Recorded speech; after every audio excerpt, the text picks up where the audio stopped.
What's going on, everybody? This is Jeremy from USARK, and I'm super stoked today to be sitting with my buddy David from Tiki's Geckos. David, what's going on, man? What's up, Jeremy? Thanks for having me, man.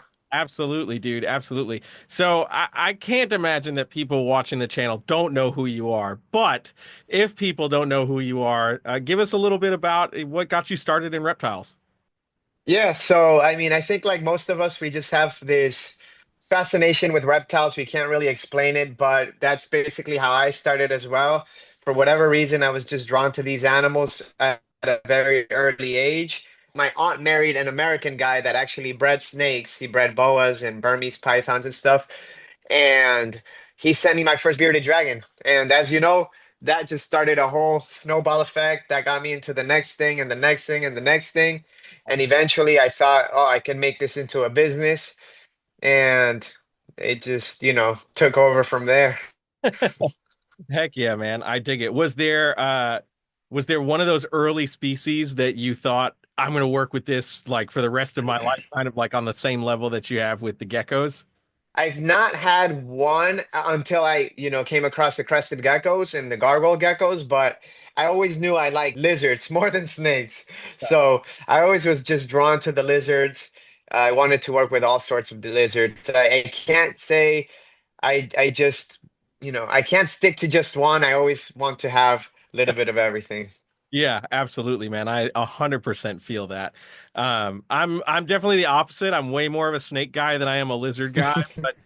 But the geckos, so many different gecko species captured Yeah. me as a kid. So like I definitely have like that childhood fascination with the gecko species for sure. So Yeah.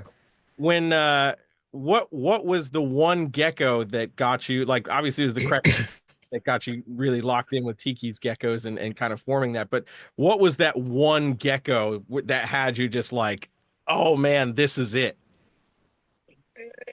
Yeah, so when I was younger, I remember my that same uncle took me to a reptile show, and I just, I've been interested in so many different things, obviously, but there was one table in particular that had crested geckos, and I remember that guy. Remember to this day, it was a red patternless female. It was an adult, big, wide head. He put it on my hand. And just from that moment on, I haven't stopped the obsession. I got home, I just started researching crested geckos, and I was, maybe like, I don't know, 13 or 4, yeah, like 13 I must have been. And so I didn't have money. I couldn't afford to buy one, but I just kept researching, researching, researching. And then fast forward a couple a couple months, I had another uncle of mine that he just knew that I was into it. He's like, "Oh, get in the car. Let's go see if we could find some." And we drove around to reptile stores and Petco's, and we ended up finding one that I bought as a pet. And man, just having that animal, I was like, "Wow, this is amazing." I was like, "This is definitely." It was just an obsession. It's just so hard to explain because I had that one animal, but then I also wanted to look at more animals. I wanted to buy more animals, and I was just always fascinated trying to hold the animal and just trying to be around it and learn more about it. But what really got my like mind to switch over from like just, I mean, obviously we have the fascination for the reptile, but got my mind to switch over to think, oh, I could breed these things and make like cool different patterns and colors. Was an animal I received from AC Reptiles that at that time was like the highest end animal I remember we paid $225. It was a lot of money for me back then, and that's what got me like into the breeding. But yeah. Yeah, absolutely, man. Yeah, AC Reptiles. Yeah, if you know that name, you've definitely been around for a bit for sure. I remember staring at he had the GQ line Yeah. Papuan carpets, and I used to stare at those things all the time. Yeah. But heck yeah, man. So Yeah. Tiki's Geckos is really become synonymous with high-end quality geckos. And I think so many people now recognize the various bloodlines and projects that you work on or work with. Obviously like the Deadpool line Gargoyle Gecko project, and it's not a morph. I'll go on record with you and make sure we all know it's not a morph, but alive. But yeah, man, I mean, Right. so New Caledonian geckos have just taken over for you. But it's not all that you guys work with. You have some other species of lizards that you work with as well. So can you talk a bit about expanding from crested geckos into some of the other New Cal species and then on to some of the other stuff that you guys have now? Yeah, we work with a wide variety of lizards and reptiles. We started with the geckos because, they are smaller animals and you don't need a massive enclosure to house them. So it was easy to get into those in the beginning, especially when I didn't have my own place.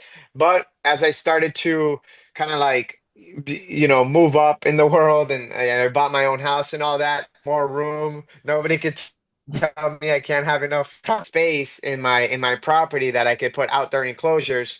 So that just like basically opened up all the possibilities for me, and I could keep a lot of different animals that I like. And that's the main reason that was like kind of holding us back in the beginning from I've always liked all the reptiles basically, but what was holding me back was just space. But some of the main species that we work with today that we're also known for, aside from the New Caledonian geckos, would be like the blue-tongued skinks. Mhm. That's like one of the biggest ones, I would say. And then we also do, a wide variety of, miscellaneous lizards, Agurnia, Uromastyx from here to there. And just, we just have a lot of different variety depending on the time of year and whatnot. Heck yeah. So it's like that childhood obsession with like all of the reptiles is now able to come to fruition. Exactly. Yeah.